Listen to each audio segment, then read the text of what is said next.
What's going on, guys? I am back with another video. We got TJ Yeldon to the Buffalo Bills.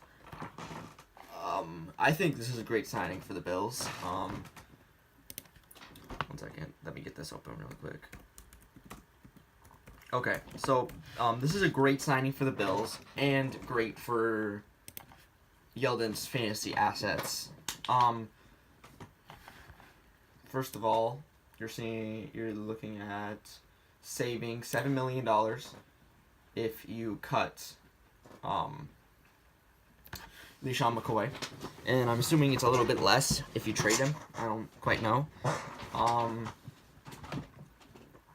So like $7 million getting rid of someone who had now they haven't cut him yet or traded him yet, obviously, but I'm just saying, like, they could do so if they wanted to. That's what the signing means, and that would make, and either way, even if he stays, Yeldon is 5 years younger than McCoy and 10 years younger than Gore, and I believe they're the only running backs on the roster. How do I check by position? Here we go. Okay. Running back. They have 7 running backs. Oh, $13 million against the cap. How many? Here we go. You have Christian Wade, Keith Ford, Marcus Murphy, Sonoris Perry over Yeldon. All right. We don't know Yeldon's cap hit yet. We don't know Christian Wade's cap hit. That doesn't matter. Either way. Okay. Even if Yeldon. Even if they keep LeSean McCoy, Yeldon doesn't have a hard way to become a starter or be used pretty heavily. Like, Shady is pretty good carrying the ball, right? I mean, he's pretty good. He isn't great. Pretty good at catching the ball, right? Meh. 34 receptions last year, 238 yards, 7 yards per catch. Sorry. Compare that to Yeldon. Yeldon stats. And TJ Yeldon had. Why doesn't it just show up? Sorry. One second. I don't know why this doesn't show up. Okay, well, according to Pro Football Reference, Yeldon had. Here we go. Receiving, here we go. 78 receptions. 55 receptions, 485 yards, 8.9 yards per reception. And 4 touchdowns. So, that's quite a bit better than LeSean McCoy. Also, TJ Yeldon is okay at running, with rushing yards, his yards per attempt being 4. And that being his career average also. So, just saying, compare that to LeSean McCoy's 3.2 yards per carry and missing half the games of the season. I think Yeldon doesn't have a hard way to become the starter. Basically, he immediately becomes the third running back right now. Okay, I say he's behind Frank Gore. He could become above. I don't know how they're going to use their players. But basically, you got Shady, Frank Gore, Yeldon, possible cuts. That's basically how their running back core is looking right now. But LeSean McCoy is a possible cut. Cutting him saves $7 million. He only had 500 yards last season, 3.2 yards per attempt, three touchdowns.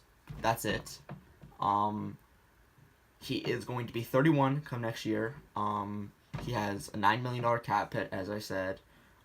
He could be a trade piece, not straight cut. They might trade him to get a 6th round, 7th round pick from a team that needs a running back, and that would immediately put Yeldon and Frank Gore as the starters, and that could make Yeldon the starter. Now we're just gonna talk about what if they don't, what if they keep both the guys. Keep everyone, okay? I think this is the least likely scenario. I think LeSean McCoy gets most of the rushes. All right, and Yeldon comes in, maybe due to injury to Shady McCoy, maybe relieve him a little bit, keep everyone fresh, right? With 3 running backs, you keep everyone fresh for the playoffs, right? And then you can have McCoy not have to catch the ball. You could lessen his hits to keep him healthy because he's good, right? I want to look at Frank Gore's stats, actually. I want to see how he did last year.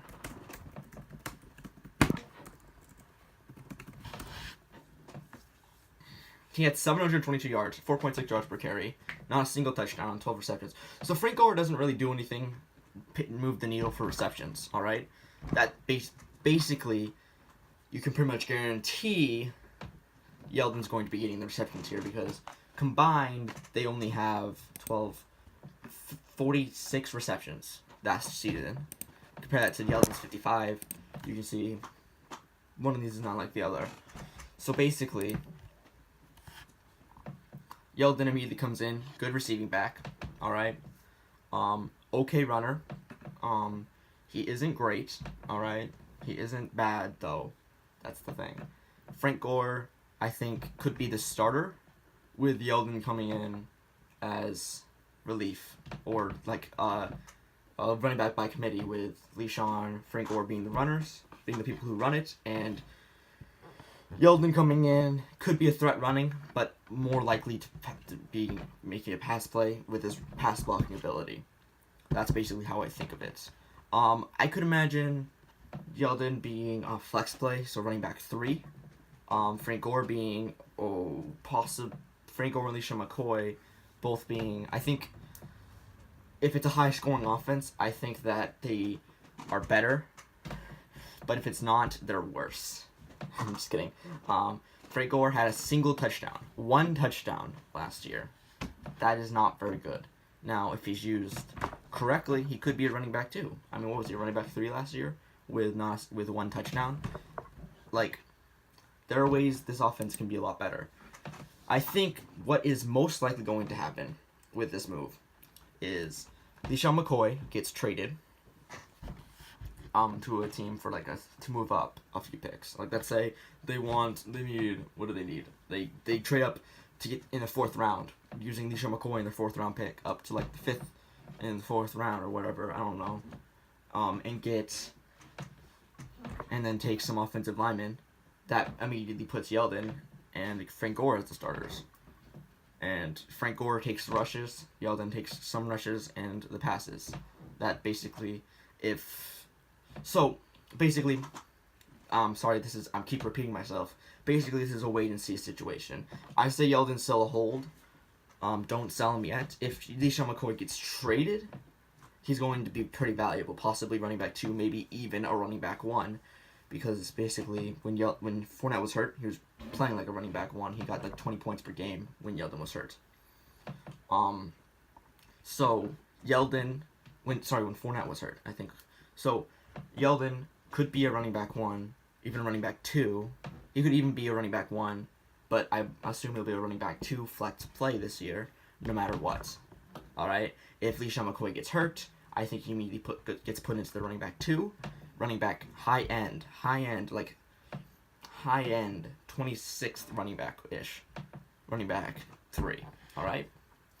If they keep all 3, Yeldon becomes a low-end flex play, like running back 4 even, all right? But he'll have good PPR value. It depends on the scoring, really, is one of the main things. In PPR, Yeldon will be the number 1 running back out of the 3. In standard, Yeldon will be the last running back because, he'll have the receptions, but he won't get the rushing yards, basically. That's basically how I'm thinking of it. I say Yeldon's worth about a 2nd round pick if you're trading for him, and his hold if you own him because, I think he can be great, and you're kind of selling low. Either way, hope you guys enjoyed. Hopefully come back for next video. And see you. Bye.